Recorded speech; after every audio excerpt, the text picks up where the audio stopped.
त्यांच्या अलौकिक अहेतुकी अशा कृपाश्रवदानं श्री ज्ञानराज माऊली यांच्या करुणेनं श्री ग्रंथराज ज्ञानेश्वरीचा विचार आपला प्रचलित आहे. ग्रंथराज ज्ञानेश्वरीचा विचार करत असताना भगवान परमात्मा अर्जुनाला कुतस्व कश्मलमिदं विषमे संपस्थिनं अनार्यजुष्टमस्वर्ग्यम् अकीर्तिकरम् अर्जुन या श्लोकाद्वारे समजावून सांगत आहेत. बोलत असताना अर्जुनाला अर्जुन कोण आहे, हे अर्जुन कसा आहे याविषयी तू विचार कर आणि तू एक अघटित घटना या ठिकाणी घडवून आणली आहेस असं दिसते आहे. हे भगवान परमात्मा अर्जुनाला बोलतात. 4-5 दृष्टांत दिले की लवणेची जळविरे संसर्गे काळगुण बरे सांगपा महागुणे नरते गिळजे काही शियांशी झोंबे बोला ऐसा हा पाडू आधी झाला परितुत्वा साच केला काजी येत. अर्जुनाला उदाहरण देऊन सांगतात की जी घटना जगात कधीच होणार नाही ती घटना तू घडवून दाखवली, आज ती खरी करून दाखवली असं वाटतं, असं भगवान परमात्मा अर्जुनाला म्हणतात. आणि आता पुढे तू जी आतापर्यंत गोष्ट केलेली आहेस इकडे लक्ष देऊ नकोस, हे एक योग्य नाही हे समजावून सांगत असताना पुढील ओवीमध्ये बोलतात की म्हणून अजूनी अर्जुना जने चित्त देसिया हिना वेगी धीरू करून या मना सावध होईल. याचा अन्वय असा होईल, म्हणून अर्जुना अजून या हिना जने चित्त झणे देसी मना धीरू करून या सावधू होईल. याचा अर्थ आहे इथे झणे एक पद येतंय. झणे हे पद दुसऱ्या शब्द अव्यय आहे व क्रियापदाबरोबर आलं तर निषेध अर्थाचा बोध करतं. म्हणजे निषेध अर्थक हे अव्यय आहे. झणे देसी याचा अर्थ देऊ नकोस असा होईल. मग अर्थ करूया, पाहूया. म्हणून अर्थात कारण की तुझी योग्यता, तुझी श्रेष्ठता ही अतिशय विचित्र घटना आहे. म्हणून हे अर्जुना या हिना चित्त झणे देसी या हीन निकृष्ट अयोग्य गोष्टीकडे चित्त अर्थात लक्ष न झणे देसी देऊ नकोस. या अयोग्य गोष्टीकडे मन लावू नकोस. का? कारण मग काय करू ते बोलतात, मन तर लावू नकोस. का मन लावू नकोस, का लक्ष देऊ नको, याचे सगळे हेतू पूर्वी सांगितले. म्हणून या पदानं मागे असणारे जितके हेतू आहेत ते हेतू ग्रहण केले. या कारणामुळे अशी विचित्र घटना आहे. म्हणून तू काय कर, या ही निकृष्ट गोष्टीविषयी चित्त देऊ नकोस, लक्ष देऊ नकोस. मग काय करू? एक होईल ना, करू नकोस. मग करायचं तरी काय? तर सांगतात मना धीर करून या सावध होई. मनाला धीर कर, धीर म्हणजे धीट कर. मनाला धीट करून सावधान हो, युद्धा करता सावध हो. उठ, उत्तिष्ठ उत्तिष्ठ भारत. हे अर्जुना उठ उठ, युद्ध करायला तयार हो. या प्रकारे वचन भगवान परमात्मा अर्जुनाला सांगतात. आणि एखादा मनुष्य कितीही सांगावं ऐकत नाही, तसाच मान खाली घालून बसलाय. तुमच्यातले काय होतात पहा, अभ्यास करायला सांगितलं ना, एक दोन दात वगैरे कंठस्थ नाही केले, खाली मान घातली ती वरच निघत नाही, किती उठ वर पाय आहे ना, पायलंच जात नाही. खाली गेले की खाली होती की नाही स्थिती, मग वरती तोंडच काढत नाही. तसं अर्जुनाची स्थिती तशीच झाली. नंतर मग काय बोलावं लागतं ते भगवान परमात्मा अर्जुनाला बोलतात, सांडी हे मूर्खपण, उठी घे धनुष्यबाण, संग्रामी हे गवण कारुण्य तुझे. अर्जुनाला भगवान परमात्मा बोलतात, हे अर्जुना, हे मूर्खपण सांडी, उठी धनुष्यबाण घे, संग्रामी तुझे हे कारुण्य कवन. अशा प्रकारे अन्वय होईल त्याचा अर्थ. हे म्हणजे हे अर्जुना, हे म्हणजे हा मूर्खपण सांडी, हा वेडेपणा टाकून दे, थोडा अभ्यास कर है ना, होत लवकर है ना, हा वेडेपणा सोडून दे. अशा प्रकारच्या अर्जुना, कारण की अर्जुन हा युद्ध सोडून करुणाने युक्त युद्ध सोडून जाणार, सगळं म्हणजे रथातून खाली उडी टाकली. मग अर्जुनाला काय म्हणतात, ए अर्जुना, हे मूर्खपण टाकून दे, वेडेपणा सोड. मग काय करू, उठ है ना, उठी. मग काय करू उठवून, धनुष्य बाण घे हातामध्ये, धनुष्य धारण कर. बर, अरे आणखी समजून सांगतात. नंतर म्हणतात, संग्रामी तुझे कारुण्य कवन. संग्रामी म्हणजे या युद्धामध्ये सप्तमी एकवचन, या युद्धामध्ये तुझे हे कारुण्य कवन, तुझी ही करुणता का, करुणता काय कामाची है ना, काय कामात सांग बरं. या संग्रामामध्ये तू कारुण्य धारण करतोस, त्याचं काय कारण, काय कामाची ही करुणता. तेव्हा आता या ठिकाणी अर्जुनाला मूर्ख म्हटलं, सांडी हे मूर्खपण. आता मूर्खपणा अर्जुनाचा कोणता, अर्जुनाचा मूर्खपणा म्हणजे क्षत्रिय, अर्जुन हा क्षत्रिय होता. अर्जुनाची वृत्ती क्रिया ही क्षत्रियाची आवश्यक होती.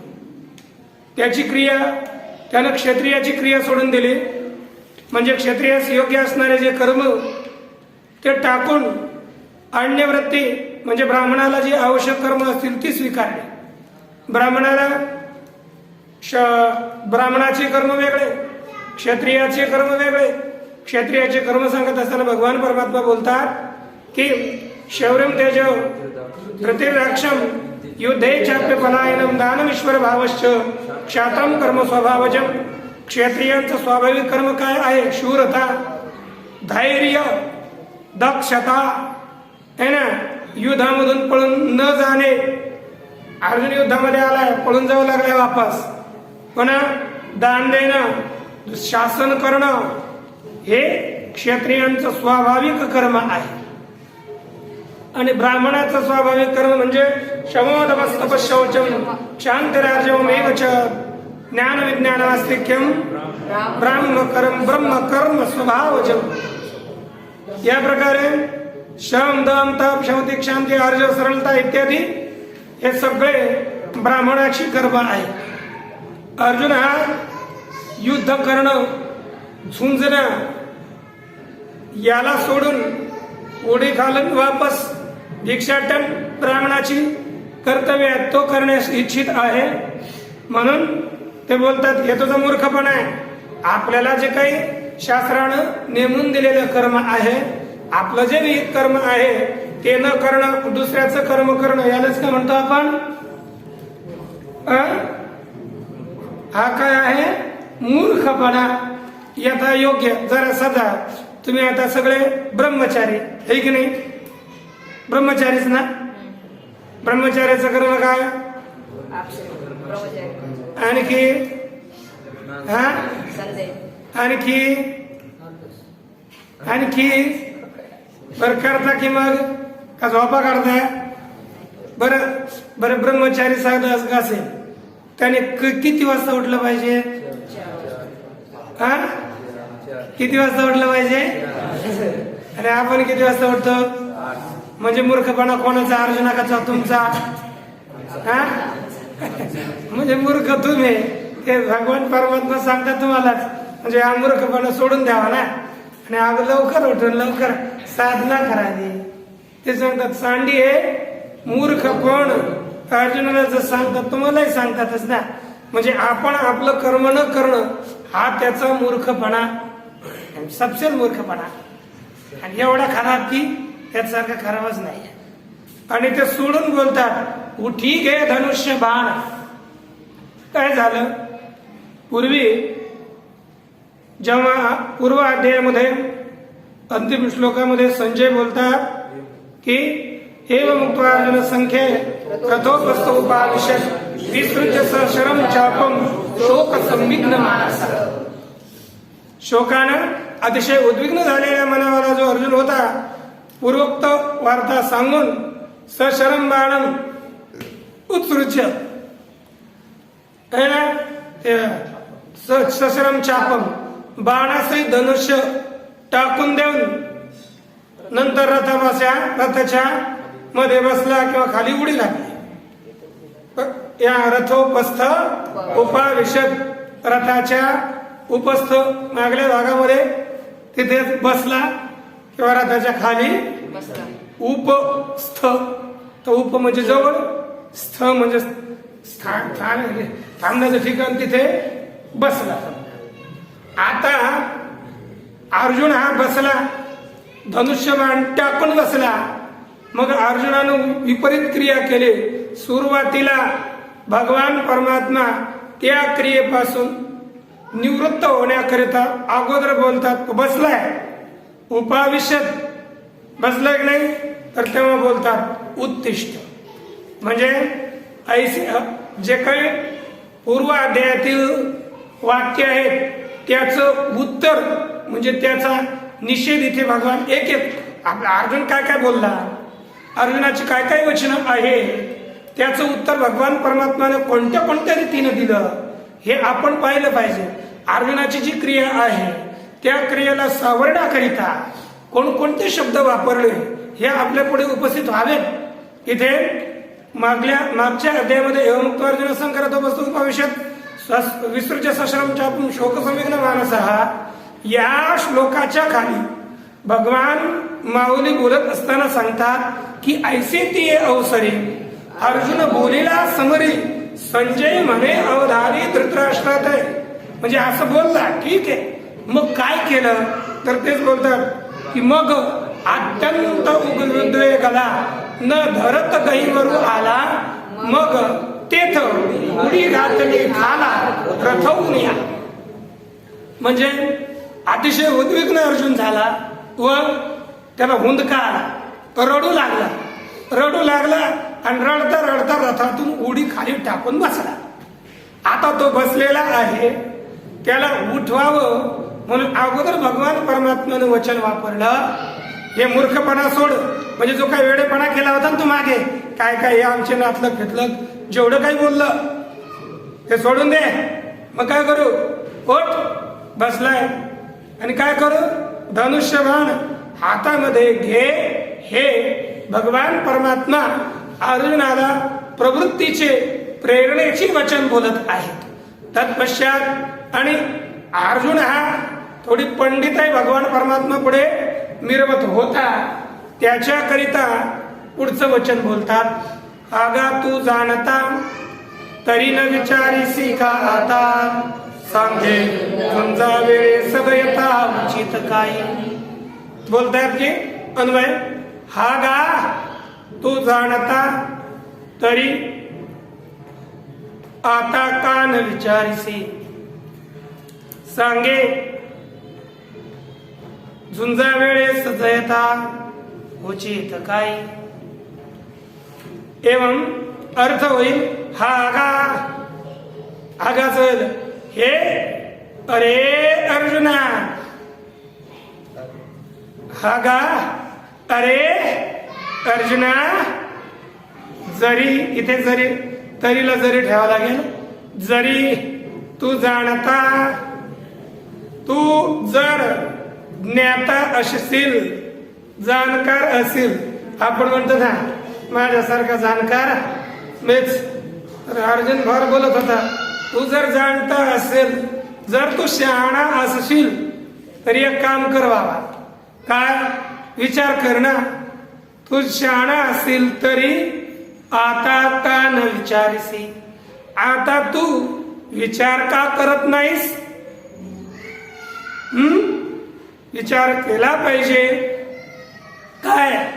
अरे सांगे झुंजा वेळे सदैता उचित काही, तू का विचार करत नाहीस कशाचा? होईल ना, तर सांग रे अर्जुना. झुंजा वेळे म्हणजे युद्धाच्या वेळी सदयता, सदयता अर्थात कारुण्यता, करुणता, उचित काही, उचित काही म्हणजे योग्य आहे काय? युद्धाच्या वेळी सदयता, प्रेमळता योग्य नाही हे ना, ती योग्य नाही हेच सांगतात. या ठिकाणी एक पद दिलं, हागा तू जाणता. काय पद दिलंय? हागा तू जाणता. अर्थात अर्जुन स्वतःला जाणता म्हणत होता. अर्जुनानं कौरवांना जाणता नाही म्हटलं, कौरवांना नेंट समजतो आणि स्वतःला जाणता समजतो. पूर्वाध्यायामध्ये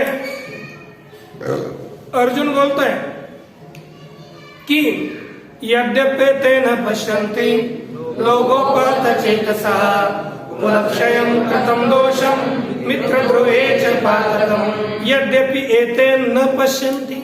हे कौरव है ना, कुलाच्या क्षयापासून होणाऱ्या दोषास व मित्राच्या द्रोहापासून होणाऱ्या पापास हे लोभानं उपज झालेले चित्तवाले कौरव जाणत नाहीत, एक नाही पाहत नाही.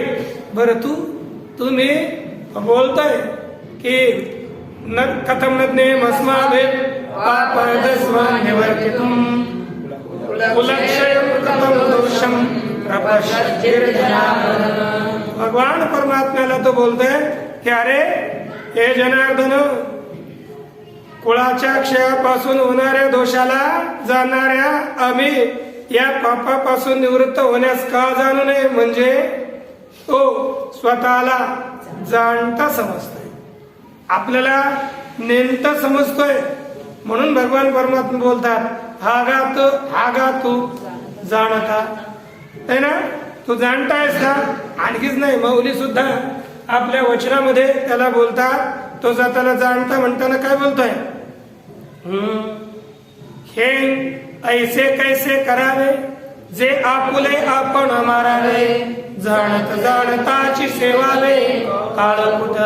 तो बोलतोय का अरे हे असं कसं करावं, जे आपले माणसं त्यांना आपणच मारावं, आम्ही जाणतोय.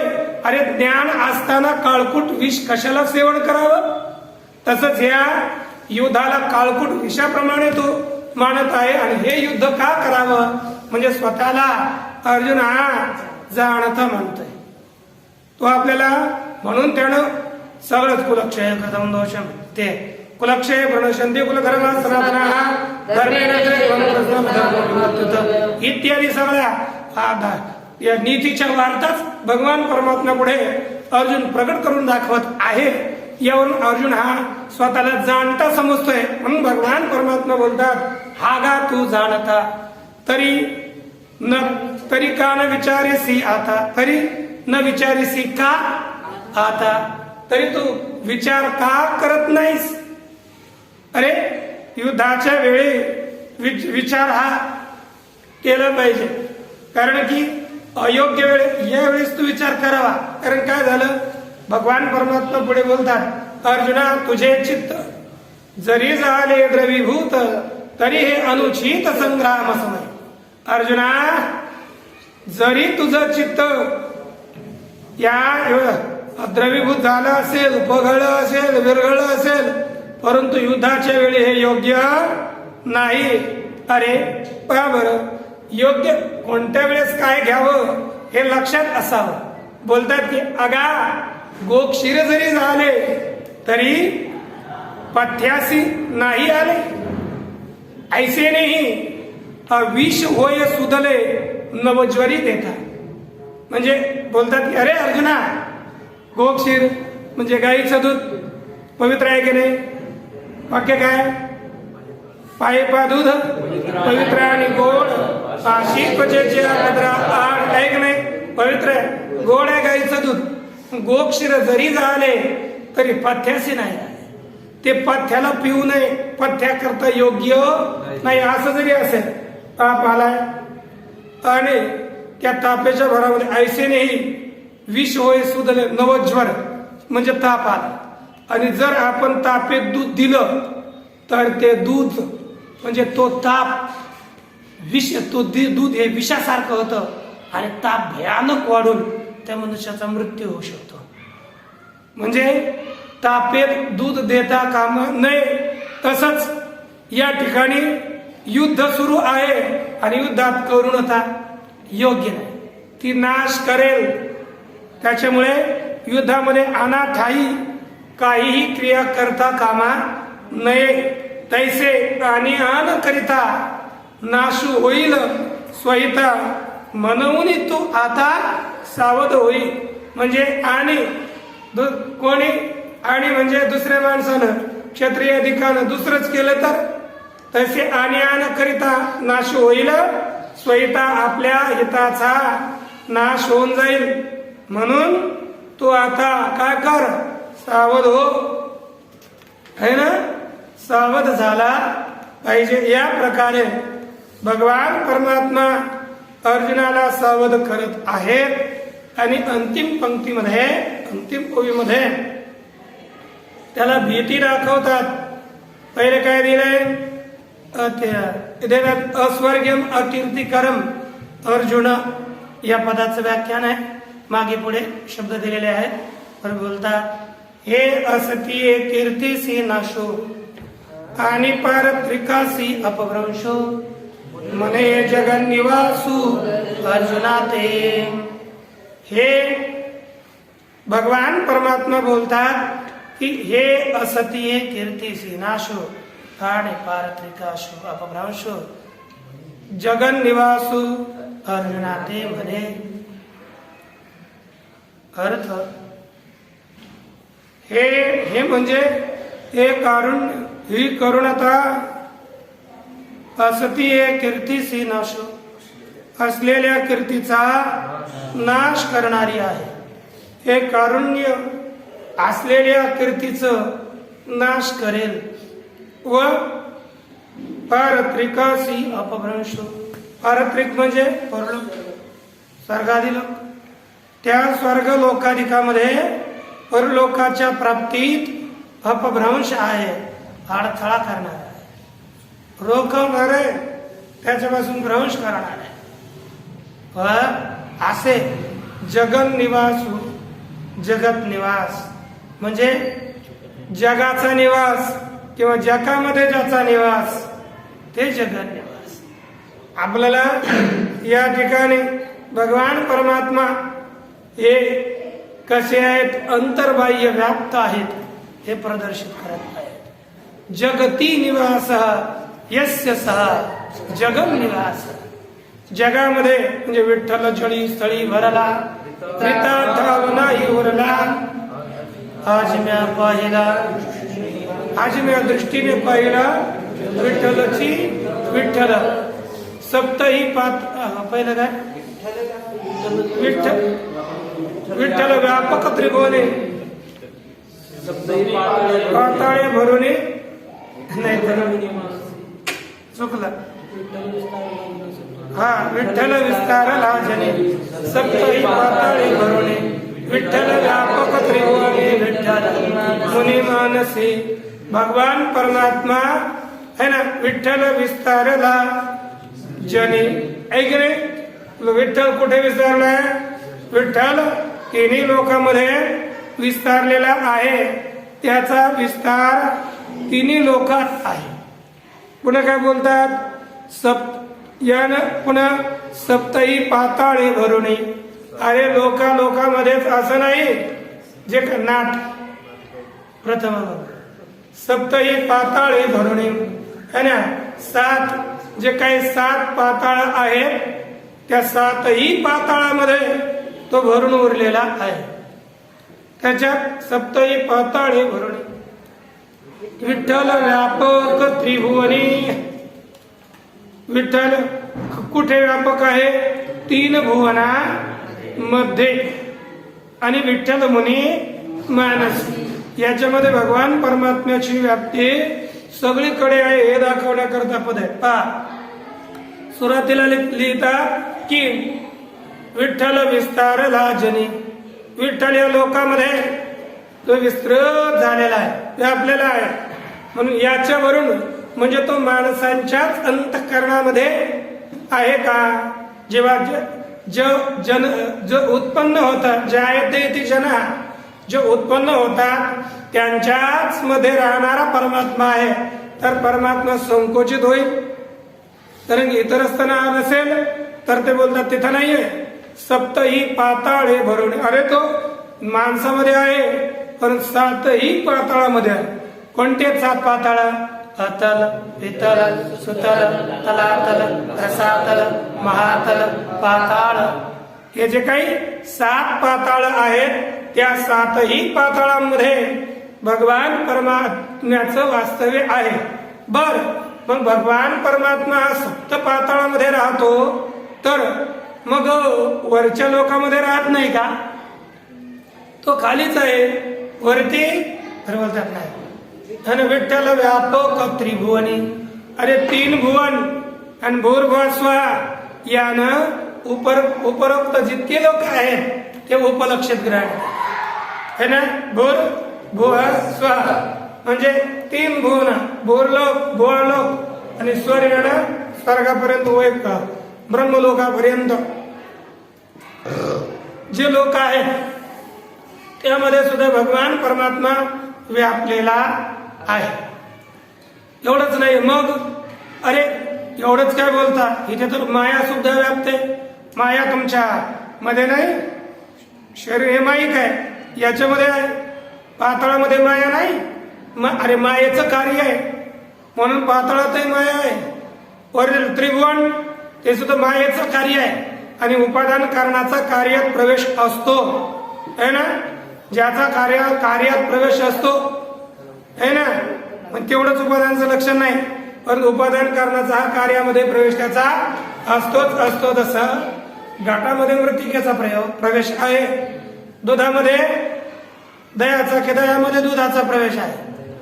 अच्छा, दयामध्ये दुधाचा प्रवेश आहे आईकडे. तसंच या पंचभूताचा कशात प्रवेश आहे? या तुमच्या देहामध्ये. तर माया ही सगळ्यांचं उपादान कारण आहे म्हणून मायेचा सगळ्याच जगतामध्ये प्रवेश आहे. मग परमात्मा तुम्ही निघाले परमात्म्याच्या सिद्धी करता आणि अर्थ म्हणजे परमात्मा सिद्ध करता निघाले आणि अर्थांतर सिद्ध झाले. अर्थांतर म्हणजे दुसरेच पदार्थ सिद्ध झालं. माया गेले परमात्म्याची सिद्धी करता झाली माया सिद्ध, असं बोलणं योग्य नाही. आता करावं काय? पण मग महाराज बोलतात नाही नाही, तिथे झाली तुमची अतिव्याप्ती, त्या अतिव्याप्तीचं वर्णन करण्याकरता आणखी एक विशेषण आम्ही देतो. काय देतं? विठ्ठल मुनी मानसी. आता पहा, विठ्ठल कुठे आहे? मुनी मानसी. मुनींच्या मनामध्ये परमात्मा आहे. कारण की जे मुनी असतात मुनींच्या मनामध्ये माया नसते. मुनीचं मन माईक असलं पण मनामध्ये माया नसते, कारण ते निरंतर भगवान परमात्म्याचे चिंतन ते अंतःकरणात करत असतात. त्या मुनींच्या अंतःकरणामध्ये, कारण ते बोलतात का तुकाराम महाराज काय बोलतात प्रथम अभंगामध्ये, आणि न लगे मायेचा पदार्थ तेथे माझे अर्थ नको देवा. म्हणजे आमच्या अंतःकरणात माईक पदार्थाविषयी काही आसक्ती नाही. अर्थात विठ्ठल मुनींच्या मनात आहे आणि मुनींच्या मनामध्ये माया नाही, म्हणून मायेचं व्यावर्तन करण्याकरिता विठ्ठल मुनी मानसी हे या चरणातील चतुर्थ पाद वापरला. आणि परमात्मा हा जगत सगळ्यामध्ये राहतो, जगामध्ये सगळ्यातच राहणारा तो परमात्मा आहे असा भगवान परमात्मा अर्जुना ते म्हणे, अर्जुनाला म्हणतो, काय म्हणतोय? क्लैब्यमास्मगम पार्थ नैतत्त्वय्युपपद्यते क्षुद्रं हृदय दौर्बल्यं त्यक्तोत्तिष्ठ परन्तप. भगवान परमात्मा अर्जुनाला दोन संबोधन देऊन बोलतात. परंतप पार्थ, क्लैब्यमास्मगमः एतत् त्वयि न उपपद्यते. क्षुद्रं हृदय दौर्बल्यं त्यक्त्वा उत्तिष्ठ. अर्थ परंतप पार्थ, परंतप परान शत्रून तापयती इति परंतप. दुसरे पर अर्थात जे शत्रू आहेत त्यांना तप्त करणारा हे प्रथा पार्थ. प्रथाया आपत्यम पुमान इति तत्संबोधने पार्थ. एक दुसऱ्या शत्रूंना संतप्त करणाऱ्या प्रथापुत्र अर्जुना, क्लैब्यमास्मगम, क्लैब्य अर्थात नपुंसकता, नपुंसकतेला प्राप्त होऊ नकोस. हे काय बघ पकडलंय, म्हणलं की मी युद्ध करणार नाही. शास्त्रच राहत आहे, युद्ध कर, थोडं शौर्य अंगामध्ये. क्लैब्यमास्मगम एतत्त्वयि न उपपद्यते, हे तुझ्या मध्ये योग्य नाही. अरे तुझ्यासारखा क्षत्रिय आणि तुझ्यामध्ये हे करून आता येणं बरोबर नाही, योग्य नाही. मग काय करू? क्षुद्रम हृदय दौर्बल्यम तत्वा उत्तिष्ठ. क्षुद्र निकृष्ट हृदयाची दुर्बलता ती सोडून उठ, युद्धाकरता उभा राहा. या प्रकारे अर्जुनाला भगवान परमात्मा प्रेरणा देऊन सांगतात. त्या श्लोकावरील ओव्यांचा विचार आपण उद्या करूया. ओम पूर्णमदः पूर्णमिदं पूर्णात् पूर्णमुदच्यते